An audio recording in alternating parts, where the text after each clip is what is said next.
Hello everyone, this is AndresRestart, and today we are talking about how I am now thoroughly convinced that Donkey Kong's big rival, the one he's had throughout most of the Donkey Kong games, King K. Rool, is going to be part of Donkey Kong Bananza for Nintendo Switch 2. And when I say he's going to be part, I don't just mean like a subtle little reference, I mean like he's going to play a significant role to the story and perhaps be involved with the gameplay as well. King K. Rool is back in Donkey Kong Bananza.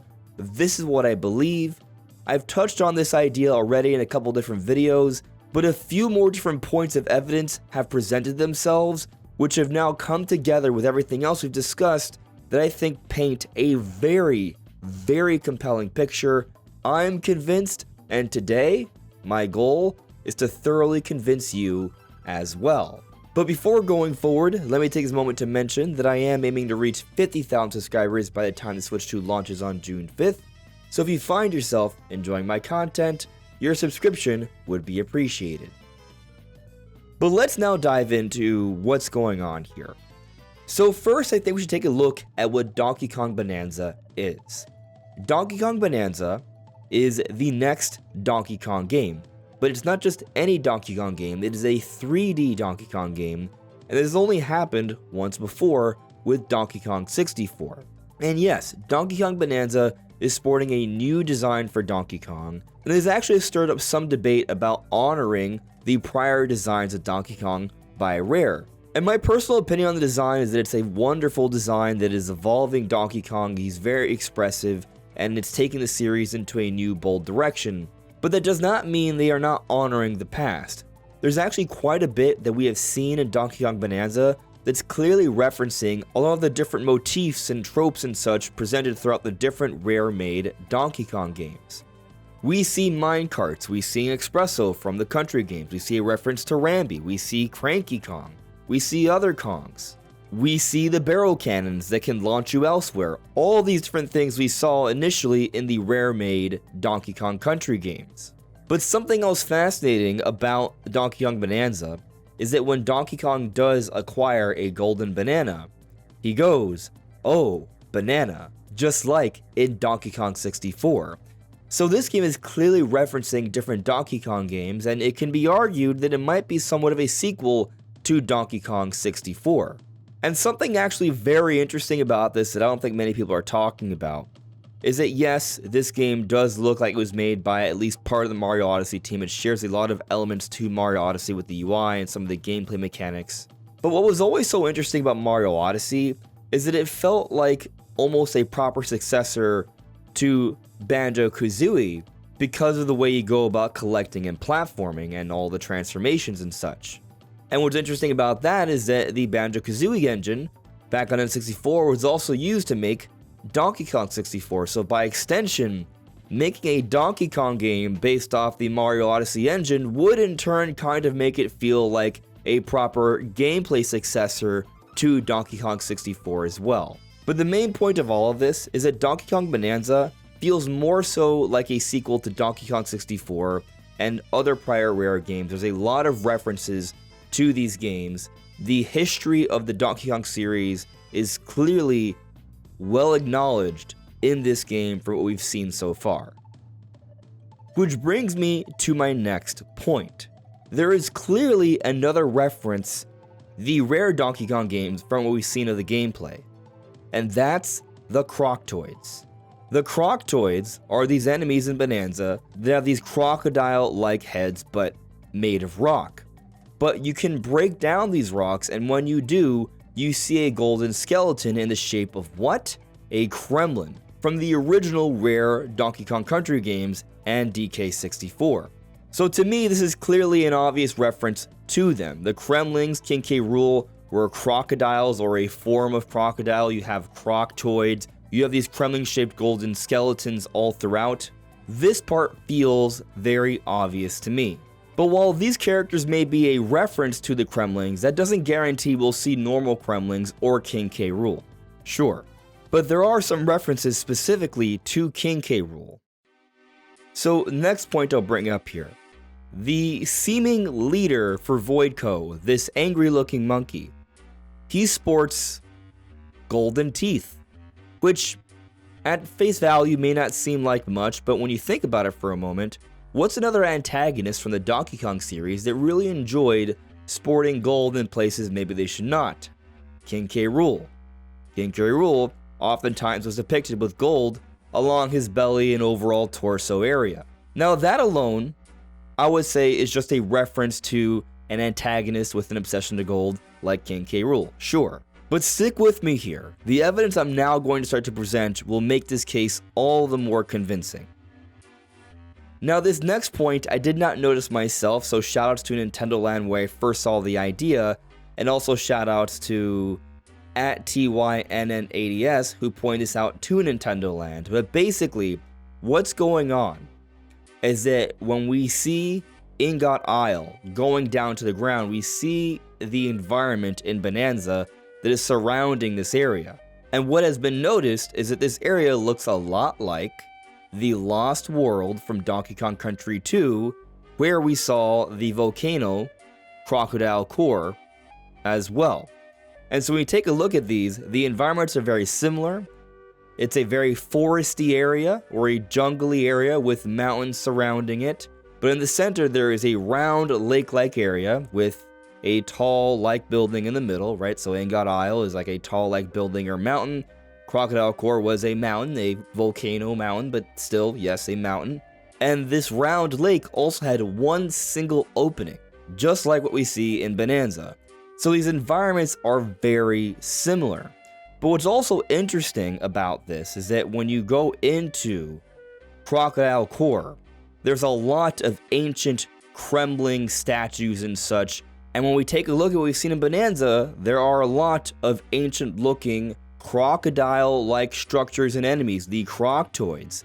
These giant crocodile head-shaped rocks that are encasing the golden skeletons that are of what look to have been Kremlins.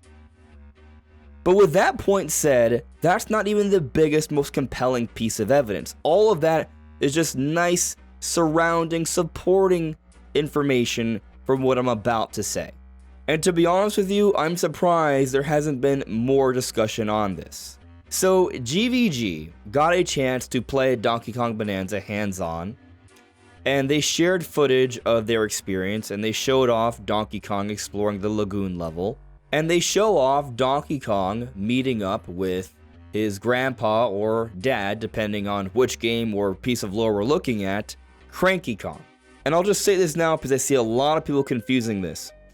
I refer to Cranky Kong as Donkey Kong's dad because Cranky Kong is Donkey Kong's dad in the recent Mario movie that has the new design of Donkey Kong that's being used in this game, and also in Donkey Kong 64, the last 3D Donkey Kong game, which this game feels like a proper successor to. Cranky Kong is also said to be Donkey Kong's dad. I say that knowing full well that in all the country games, including the more recent ones, Cranky Kong is referred to Donkey Kong as his grandfather. There's some inconsistencies there. Regardless, clearly, they are related.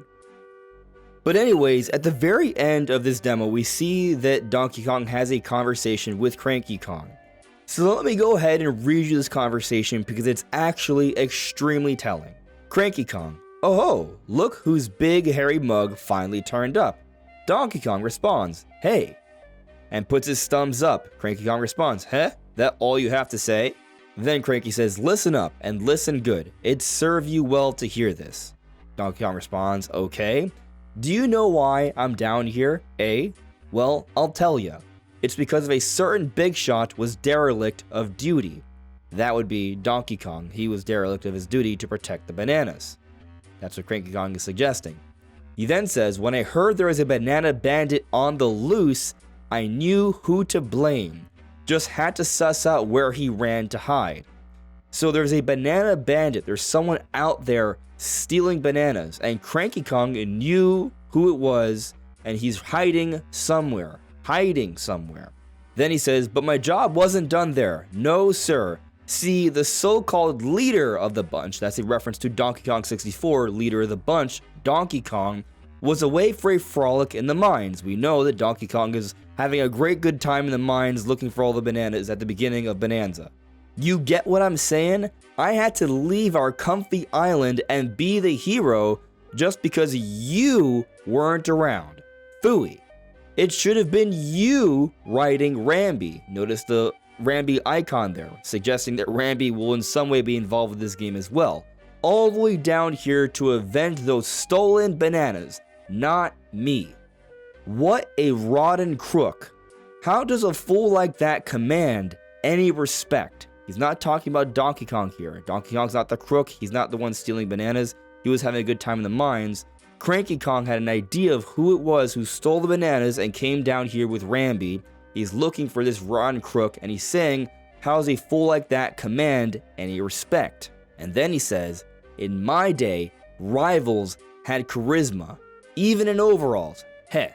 So this is a double reference here. One, he's referencing Mario in overalls from the original Donkey Kong game because Cranky Kong is the original Donkey Kong from the original Donkey Kong game that came out in 1981. But also, he's referencing current Donkey Kong's rival, and Donkey Kong only has one true rival, and that is King K. Rool, a crook who many question how he's able to command so much respect from the Kremlins because he's known to treat them so poorly. And he also has a history of stealing the bananas, which is why Cranky Kong assumed it would be him. So here, basically, Cranky Kong is telling us that King K. Rool is in this game, that King K. Rool, Donkey Kong's rival, is in this game. And even if you want to chalk this up to a big reference, I think what it clearly highlights here is that King K. Rool is Donkey Kong's rival. So to have all these Donkey Kong references from all the prior games, and to build up this rival and then not include the rival but just a random monkey instead, I don't think that's what they're going to do.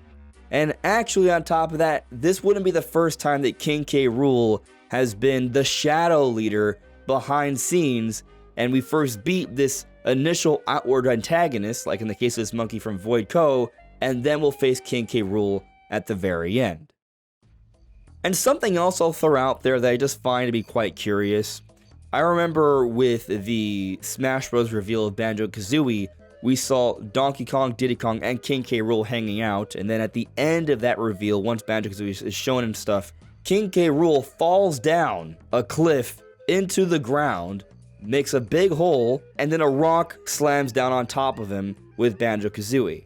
You might think this is a nothing burger, but consider this for a moment. That happened in 2019.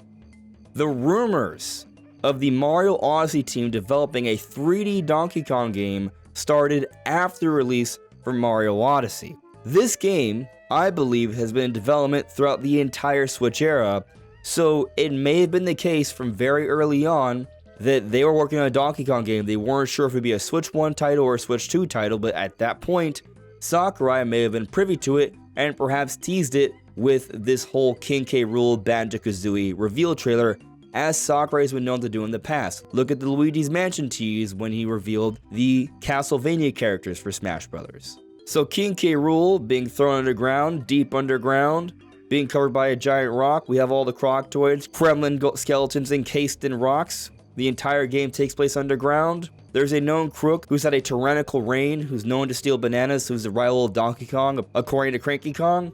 Yeah, King K. Rool's back. I totally believe it. But what about you? Let me know in the comments below.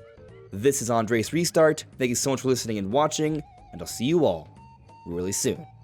Take care. Bye.